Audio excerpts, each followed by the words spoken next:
Make in India. Is it the Modi government's biggest failure? सच्चाई ये है कि मोदी जी का मेक इन इंडिया फेल हो गया है. Or is it a success? Make in India initiative of the government has led to a spate of global investments.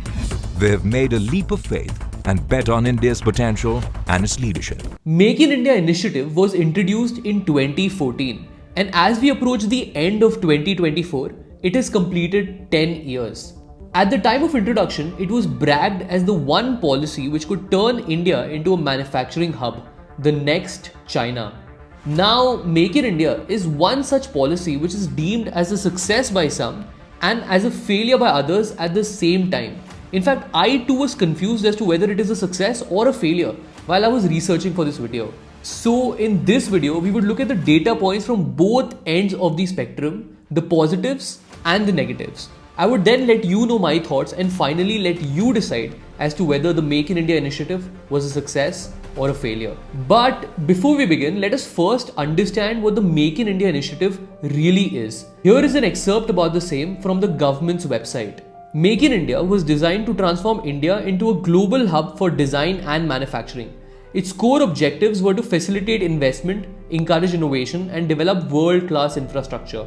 It sought not only to boost India's manufacturing capabilities, but also showcase its industrial potential on a global stage. These are the sectors that the Make in India initiative focused at. And as you can see here, unlike the prevalent assumption, the Make in India initiative was never focused just on manufacturing, but also on the service sector. But the reason why the manufacturing sector steals the limelight every single time is because the service sector is one area where we were doing well even before. Even as of 2014, the service industry contributed 47.5% to our total GDP, and it was growing even faster. Manufacturing, however, has been one area where India has always lagged. Manufacturing is critical because it is labor intensive, and it can be a great source of employment for our country's large population. In terms of manufacturing, the Make in India initiative had two goals. Firstly, for manufacturing to contribute 25% to our total GDP, and secondly, for it to provide employment to over 100 million people. Have we achieved these goals? Absolutely not. But before we start looking at the data and analyzing it, let us first look at some of the positive effects of the Make in India initiative. India's exports have gone from $317 billion in 2014 to nearly $800 billion now. A classic example of the success of the Make in India initiative has been the smartphone industry. In 2014, India used to import 92% of all the phones that we used in the country. Today, over 99% of the phones used in the country are made in India. In fact, phones now are not only made in India for the domestic market, but even for exports. For example, as of now, Apple manufactures 15% of all its iPhones in India as against 0% back then. They also plan on taking this number to 25% by 2028. And this trend is not limited to smartphones, but extends across all consumer electronics. Our consumer electronic export stands at $125 billion, and it is expected to reach $250 billion by 2029. It is the same story with automobiles as well. By the way, did you know Indian bikes of TVS and Bajaj command a market share of over 50% in Africa's two-wheeler market? Anyway, talking about electronics and automobiles brings us to a very integral component of these electronics and automobiles, something which has been in the news lately: semiconductors. Chips. These are small ubiquitous products that are used in everything from cars to rockets.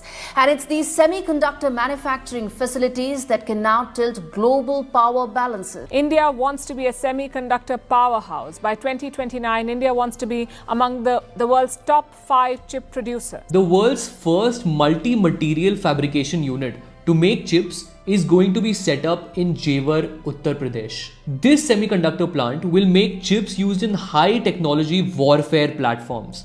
By the way, talking about warfare also brings us to our military equipment. We used to be heavily reliant on imports for our defense products. Now, not only do we manufacture our own weapons and military hardware, but we've also started exporting them. India is now exporting weapons and military hardware to over 90 countries. In 2023, exports surpassed 21,000 crores.